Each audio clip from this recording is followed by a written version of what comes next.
What is going on, YouTube? Welcome back to Hyperboost and welcome back to the vlog. So anyway, today we're going to come clean with what happened to the IS500. Technically, nothing happened to the IS500. I just had to do something pretty drastic that actually I was very happy about in a way. So let me explain.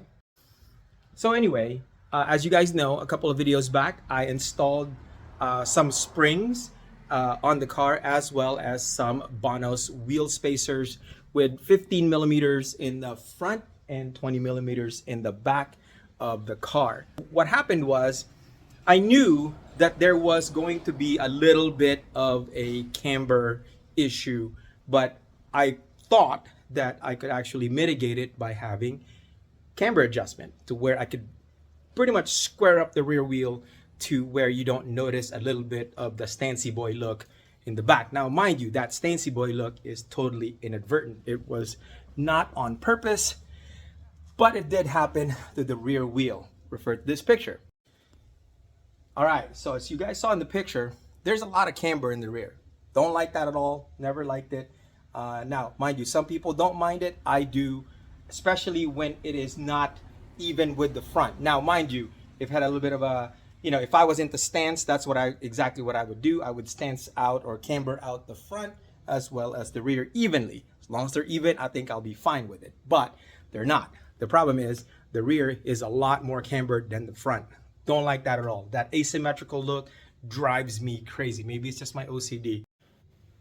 And mind you, having the Bonoss wheel spacers was absolutely awesome to have.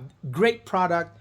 The problem was the wheel spacer actually added length to the actual width of the axles on both sides.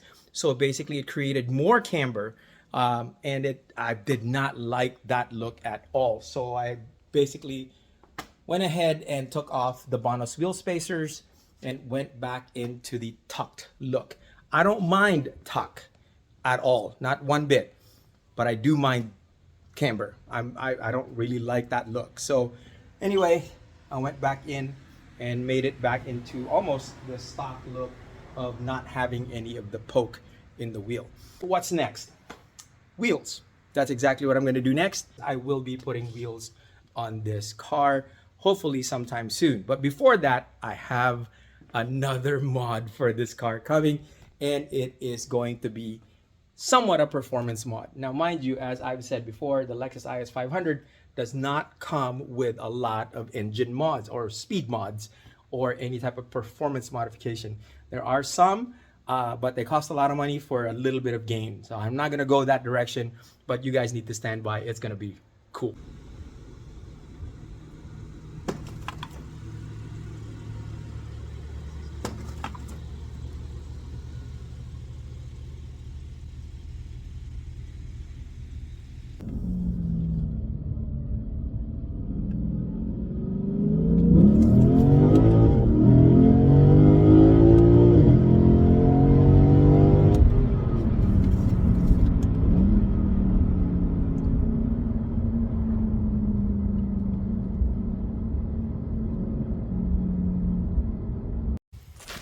Oh my goodness. And you guys can still see that it still looks fantastic. I mean, that is a beautiful, beautiful car. Love the stand still. Again, the tuck look I can live with. As long as I don't have that camber that makes the car look, I guess in a way for me, cheap. No, it doesn't look good to me when it just has that excessive camber. This looks really good right now. I am happy with this. And you guys can see how nice that design is. So I'm looking for a wheel that almost looks like this, but maybe in like a hyper silver, so it will actually kind of stick out aside from the car itself, because the car is white. It's got silver flakes in the paint. It's a beautiful paint, but I'm going to look for something that's a little bit more hyper silver and really make the wheel stick out from this vehicle. Again, please don't think that I took the wheel spacers off because of any type of performance issue with the product. The product is fantastic. Bonoss probably makes the best wheel spacer out there.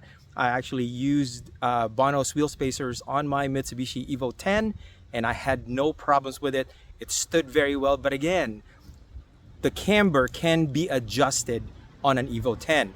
Now I get it, toe is what kills tires. A bad alignment on your toe, it will murder your tires. You'll probably eat up tires every 2,000-3,000 miles. Anyway, the hunt is on for wheels. And again, like I said earlier, a new mod is coming for this car, and it's somewhat performance oriented. Hopefully when that mod comes, put another episode out there. According to UPS, it's next week, so we'll see how it goes. Anyway, you guys, thank you so much for watching the videos, watching the vlogs.